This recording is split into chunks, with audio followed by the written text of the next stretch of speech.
আসসালামু আলাইকুম ওয়া রাহমাতুল্লাহি ওয়া বারাকাতুহু। দোস্ত, কেমন আছেন আপনারা সবাই?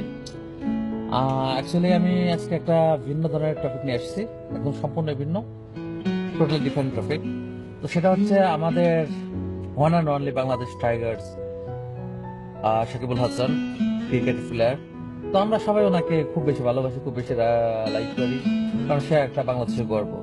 বাট ওনার যে মানে কার্যকলাপগুলো, ওইগুলো গর্ব তো দূরে থাক, মাথাটা হেড হয়ে যায় নিজের কাছে, মানে ঘৃণায় নিজের মাথাটা হেড হয়ে যায়। ওকে বলবো কি, আরে ভাই তুই কোত্থেকে আসছিস তোর? হ্যাঁ আমি মানছি, তোর বাবা সে একটা গভর্নমেন্ট জব করতো, ক্যান্টনমেন্ট থেকে তুই বড় হয়েছিস, আমি জানি তোর ফ্যামিলি, কিন্তু তুই কোনো হায়ার এডুকেটেড ফ্যামিলির ছেলে না, বা হাই রিস্ক ফ্যামিলির ছেলে না, তুই একটা নর্মাল পুর ফ্যামিলির ছেলে। ক্রিকেটের জগতে আসিস, সেটা আজকে তুই অনেক টাকার মালিক হয়েছিস, কোটি কোটি টাকার মালিক হয়ে গেছিস। কিন্তু মনটাকে একটু চেঞ্জ কর, অ্যাটলিস্ট মনটাকে একটু চেঞ্জ কর। তোর বাসার হাউসমেট আমি দেখলাম যে তোরা রেস্টুরেন্টের কোন একটা বেবি রেস্টুরেন্টে যায়, তোরা খানা খাচ্ছিস, you are in the food, but ওই মেয়েটা ওখানে লোনলি দাঁড়াই রয়েছে তোদের সামনে। তুই তোর ওয়াইফকে দিচ্ছিস, তোর মেয়েকে দিচ্ছিস, তোর ফ্রেন্ড সার্কেল আছে বা কলিগ কেউ আছে সাইডে, তাদের সাথে খারাপ খাচ্ছিস, এনজয় করতেছিস। মেয়েটা তোর অসহায়ের মতো দাঁড়িয়ে রয়েছে। তো কি এতটাই মানে মানিলেস ছিল? একবার বলতি আমি তো একটা গরিব মানুষ, সামান্য একটা ওয়ার্কার। তো already I am working out of my country.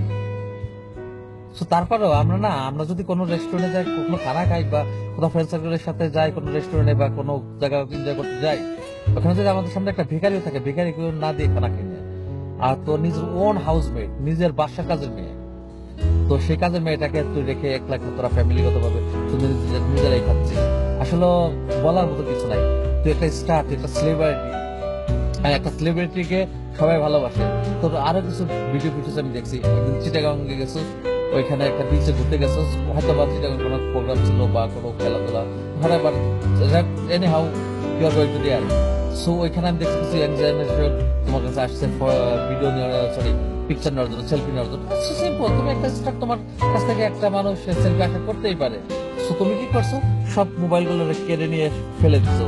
মনে হয় 8 থেকে 10টা মোবাইল তুমি কেড়ে নিয়ে ফেলে দিছো আমার চোখে, আমি সেই ভিডিওটা নিজে দেখছি। আর যে রুড বিহেভিয়ারটা তুমি করছো, ওটা তোমাকে দিয়ে যায় না।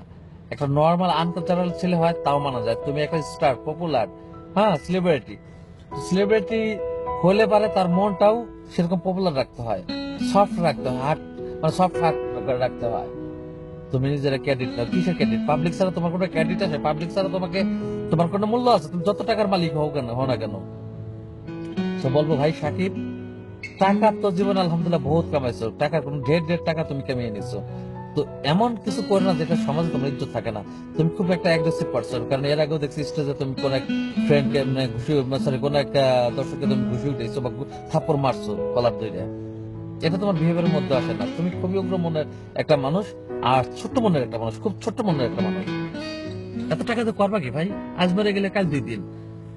আর তোমার কাজের মেয়ে, কাজের বউটা তোমার সাইডে দাঁড়াই রয়েছে এতিমের মতো, তার হাতে তো দেখলাম না একটা চিকেন লেগ পিস রয়েছে, সেটা তো নাই। তোমরা তো মজা করে খাচ্ছ, বা একটা বার্গারও নাই তার হাতে, বা একটা পিৎজার একটা পিচও নাই, কোনো কিছু নাই। কি করবো ভাই টাকা দিয়ে? বলতে লজ্জা লাগে। আই হেট মাই, আমি বলতে পারছি না, আমি এটা বললে বা খেতে হতেই লাগে।